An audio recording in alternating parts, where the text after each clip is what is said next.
تو کسی ایک بڑی تنظیم کے لوگ نے کہا کہ مسٹر اویسی ہم آپ کے آبو اجداد کا مذہب کیا تھا معلوم؟ میں بھی تعجب کرنے لگا کیسے معلوم اس کو؟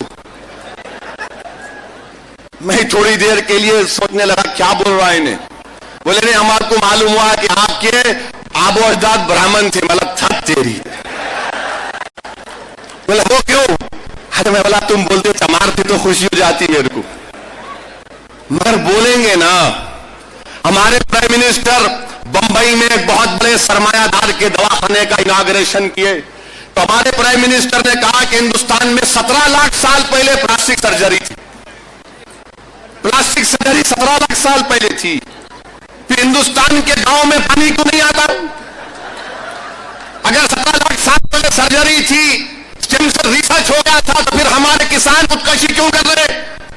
بتاؤ اس کا جواب دو. مگر بتانا کیا ہے کہ نہیں 2025 تک اس ملک کے سیکولر کردار کو ہمیشہ کے لیے ختم کر کے رکھ دیا جائے گا. اور خبردار وہ جو لوگ مسلمان کو مال کہتے ہیں، ہم مال نہیں ہیں. ہم توحید اور وحدانیت کا پیغام بلند کرنے والے، ہم کسی کا مال نہیں، ہم انسان ہیں. ہم کو فخر ہے کہ ہندوستان کے شہری ہیں، مگر ہم کسی کا مال نہیں ہے. ارے ہمارا مال چوری ہو گیا، چور پکڑا گیا تو چور نہیں ملے گا. ارے چور کون چوری کر رہا دیکھ لو. مگر ہم اپنے ایمان کو بیچنے والے نہیں ہیں. ہم اپنے ایمان کے تار سے یا اپنے ایمان سے سودا کرنے والے نہیں ہیں. ہم کو ہندوستان کا کانسٹیٹیوشن ہمارے سامنے جو قاعدہ ہے کہ right to equality, freedom of religion, یہ تمام کے تمام فنڈامنٹل رائٹ ہے. اس فنڈامنٹل رائٹ کو استعمال کریں گے. کوئی ہم کو ہمارے دین بتا نہیں سکتا. ارے آج ہم کو گالی دینے والے، ہم کو حرامزادے کہنے والے، بتاؤ تمہاری زبانوں کو کیا ہو گیا؟ بتاؤ تمہاری زبانوں کو کیا ہو گیا؟ جو تم کو ووٹ نہیں دیے وہ حرامزادے. پھر آپ کیا اگر میں اپنی زبان کو کھولوں تو پھر تم یاد رکھو تم میری زبان کی آتش فشانی کا مقابلہ نہیں کر سکو گے. اتنا بولوں گا کہ تمہارے کان کے تار. مگر کیونکہ یہ علماء کی موجودگی میں کوئی ایسی بات نہیں کرنا چاہ رہا ہوں. بڑے بزرگ ہیں، خلیل صاحب بیٹھے ہوئے ہیں. بعد میں خلیل صاحب میرے کو یہ نہیں پوچھنا کہ اسد الدین واٹ ڈیڈ یو سے. میں ذمہ داروں کی موجودگی میں اپنے آپ کو روک کر بڑی ذمہ داری کے ساتھ کہہ رہا ہوں کہ ہمارے وزیر اعظم کو روکنا چاہیے. پورے لوگوں کو آپ 100% راشٹر بنا دیں گے، کہاں بنائیں گے؟ کوئی بولتا کہ گیتا معزز کتاب ہے. ہمارے ملک میں معزز کتاب کانسٹیٹیوشن ہے اور ہمارے لیے معزز کتاب اللہ کا کلام قرآن ہے. ہم اپنی زندگی کے فیصلے قرآن اور سنت کی روشنی میں کرتے ہیں. ہمارے پاس فقیہ ہیں، محدث ہیں، مگر ہمارے ملک کی معزز کتاب اگر کوئی ہے تو کانسٹیٹیوشن آف انڈیا. میرے عزیز دوستو، ان مسائل پر آپ کو غور و فکر کرنا ہے. مجھے ابھی کسی نے سوال کیا تھا کہ ہم پولیٹکس میں کیسے آئیں. اگر آپ پولیٹکس میں نہیں آئیں گے، میں یہاں پر اپنی جماعت کو بنانے کے لیے ہرگز نہیں آیا ہوں، نہ میں کبھی آؤں گا انشاءاللہ تعالی بھٹکل کو. میں آپ سے وعدہ کر رہا ہوں میں کبھی نہیں آؤں گا. مجھے آپ نے جو پلیٹ فارم دیا، میں اس پلیٹ فارم کا استحصال نہیں کروں گا اپنے چھوٹے سیاسی غرض مقاصد کی تکمیل کے لیے. میں وعدہ کر رہا ہوں کہ بھٹکل میں اپنی جماعت کو نہیں بناؤں. مگر میں نوجوانوں کو پیغام دینا چاہوں گا کہ نوجوانوں، اگر تم اپنے آپ کو سیاست سے دور رکھو گے تو پھر مسائل ہمارے حل ہونے والے نہیں. سیاست میں حصہ لو.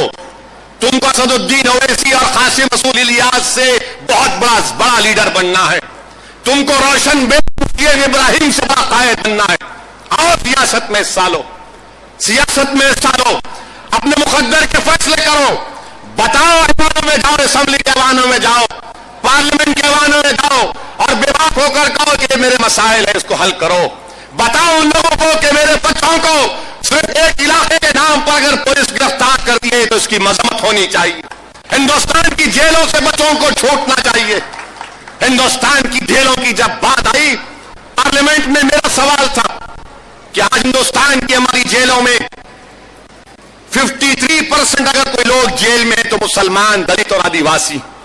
میں نے سوال کیا معزز وزیر صاحب سے کہ کیا یہ بات صحیح نہیں ہے کہ پولیس کے ذہن اور فکر میں مسلمان، دلت اور آدیواسی کے تعلق سے تاثر ہے؟ تو فوراً بی جے پی کے منسٹر آف اسٹیٹ ہوم کھڑے ہو گئے. اور اٹھ کر کیا جواب دیا آپ اندازہ نہیں لگا سکتے. کہا کہ نہیں یہ سب غلط ہے, قانون سب کے لیے برابر ہے, مگر جہاں پر مسلمان زیادہ ہے وہاں پر جیلوں میں. یہ جواب منسٹر کا ہے. جب میں نے اعتراض کیا کہ کیا بول رہے ہیں آپ, اگر یہ بات سچ ہے تو پھر ہمارا کنوکشن ریٹ 14% کیوں ہے؟ اس کا جواب ان کے پاس نہیں ہے. میرے عزیز دوستو, یاد رکھو یہ ناانصافیوں کے خاتمے کے لیے ہم کو عملی سیاست میں حصہ لینا پڑے گا. جب تک ہم عملی سیاست میں حصہ نہیں لیں گے ہمارے مسائل حل ہونے والے نہیں ہیں. یاد رکھو نوجوانوں, یہ کمزور آدمی تمہارے سامنے کھڑے ہو کر پکار کر کہہ رہا ہے کہ دین اسلام کوئی بادشاہ کے بیچ محل یا چمن سے نہیں پھیلا. دین اسلام اگر پھیلا ہے نوجوانوں تو بدر حنین سے پھیلا ہے. دین اسلام اگر پھیلا ہے تو کربلا کی سرزمین سے پھیلا ہے. یاد رکھو نوجوانوں, اس درخت اسلام کی جڑوں میں فاروق اعظم کا خون ہے, عثمان غنی کا خون ہے, حضرت علی کا خون ہے, اہل بیت کا خون ہے, علماء کا خون ہے. تب جا کے درخت آپ اور طاقتور بنا. نوجوانوں آگے بڑھو, امنی سیاست میں سالو. آج کے اس جلسے میں ہماری معزز ماں اور بہنیں بھی ہیں, میں ان تک اپنی بات پہنچانا چاہوں گا. مجھے یہاں پر ایک واقعہ یاد آ رہا ہے کہ فرعون کے دربار میں ایک کنیز سے کام کرنے والی لکڑی فرعون کی بیٹی کے بال کو کنگا کر رہی تھی. اس کے ہاتھ سے کنگا گر گیا. اس غریب لڑکی نے جھک کر جب کنگا اٹھایا تو کہا کہ میرا رب وہ ہے جو موسیٰ اور ہارون کا رب ہے. تو فرعون کی بیٹی کو غصہ آیا اور اس نے کہا کہ تو میرے باپ کو خدا نہیں مانتی, تو محل میں رہتی ہے جس کی بدولت تجھے کھانے کو کھانا ملتا ہے, پہننے کو کپڑا ملتا ہے, رہنے کو گھر ملتا ہے. تو اس غریب لڑکی نے کہا کہ میں تمہارے پاس نوکر ضرور ہوں مگر میرا رب تمہارا باپ نہیں ہے, میرا رب وہ ہے جو موسیٰ اور ہارون کا. اس لڑکی نے جا کر اپنے باپ سے کہا, فرعون سے کہا کہ دیکھو یہ ہمارے محل میں رہ کر تجھ کو خدا نہیں مانتی. فرعون غرور اور تکبر میں ڈوبا ہوا تھا.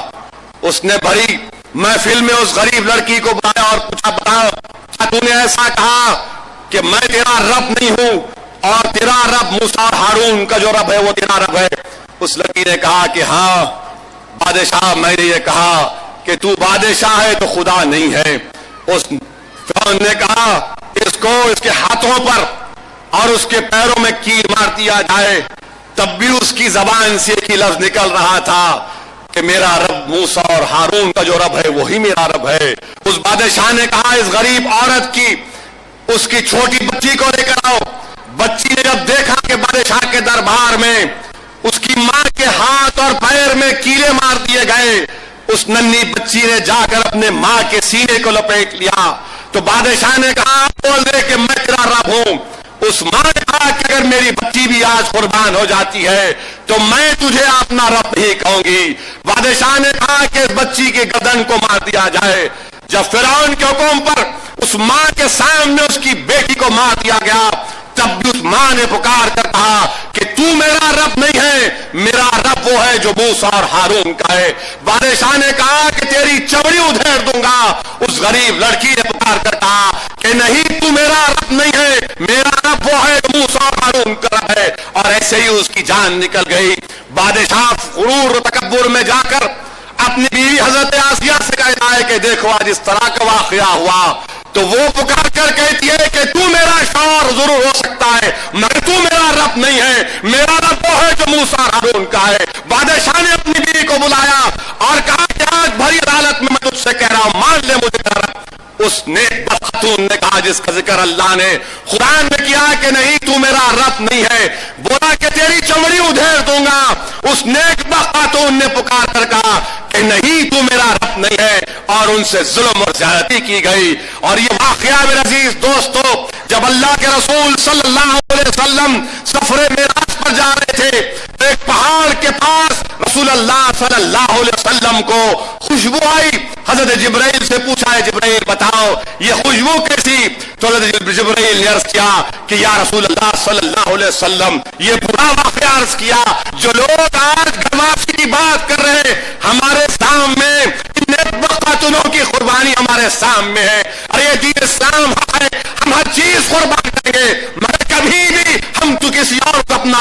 ماننے والے ہیں. ہمیشہ سے لا الہ الا اللہ محمد رسول اللہ بولتے آئے اور جب تک زندگی میں آخری سب ہم لا الہ الا اللہ بولتے رہیں گے. دنیا کی کوئی طاقت ہم کو نہیں سکے گی.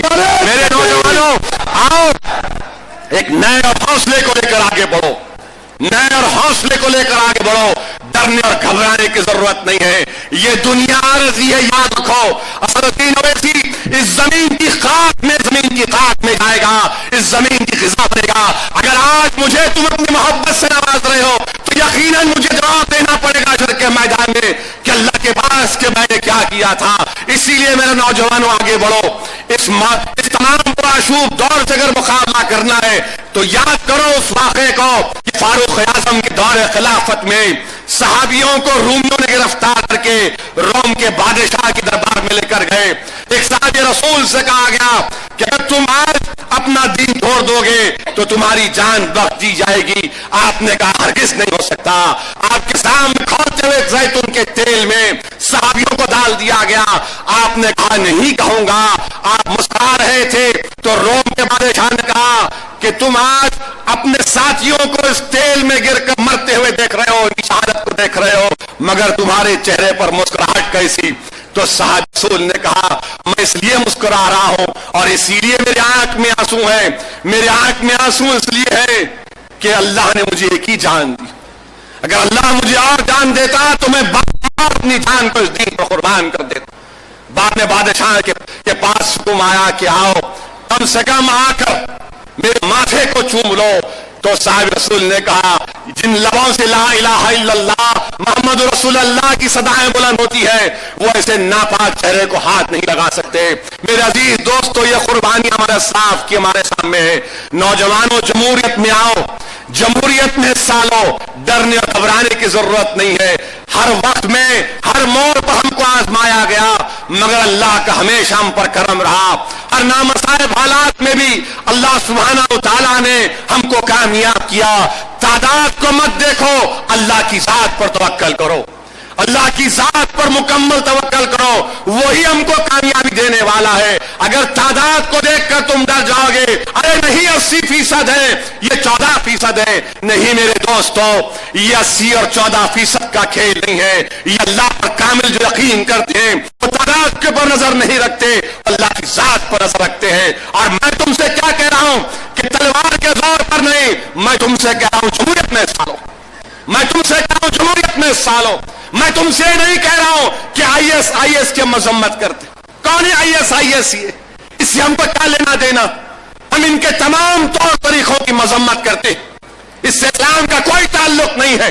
اگر آئی ایس کو کسی نے پیدا کیا تو واشنگٹن میں بیٹھے والے شیطانوں نے ان کو تیار کیا. انہوں نے تیار کیا ان لوگوں کو. انہی کی نادانی, انہی کے غلط فیصلے, انہی کی وجہ سے نان ملٹری ایکٹ دے کر ان لوگوں کو فرینکنسٹائن بنانے کا کام تم نے کیا.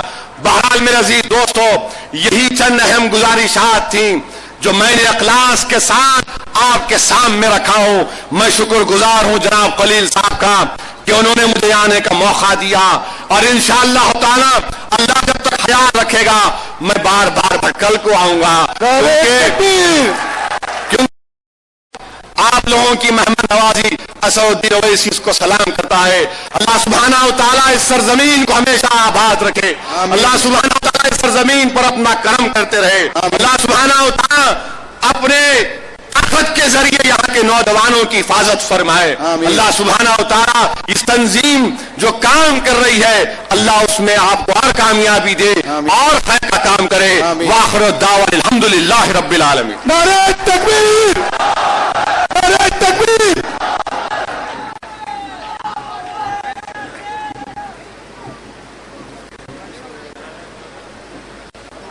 ناظرین اہم خبروں میں فی الحال اتنا ہی. اس کے علاوہ مستند ترین علاقائی خبریں اور اہم ترین مقامی خبروں کے ساتھ ریاستی, ملکی اور بین الاقوامی خبروں سمیت پل پل بدلتے حالات کی جانکاری کے لیے کلک کریں www.sahilonline.net. تب تک کے لیے ہماری پوری ٹیم کو اجازت دیجیے. اللہ حافظ.